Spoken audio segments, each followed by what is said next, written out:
உன் கையில புக்கை பார்த்தே ரொம்ப நாள் ஆச்சு. கேட்டா 10th படிக்கிறேன்னு சொல்ற. முன்னெல்லாம் நல்லா தானே படிச்சுட்டு இருந்த. அப்புறம் திடீர்னு என்னாச்சு உனக்கு?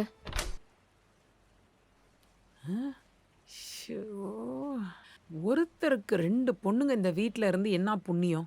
எல்லாரையும் நான் உட்கார வச்சு சோறு போட வேண்டியதா இருக்கு. யாரும் இத தொட்டு இப்படி வைக்க மாட்டேங்கிறாளுக. எல்லாத்தையும் நானே பார்க்க வேண்டியதா இருக்கு.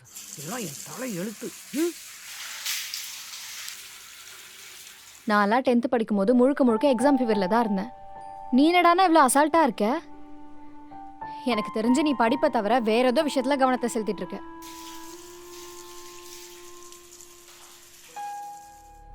என்னது இது?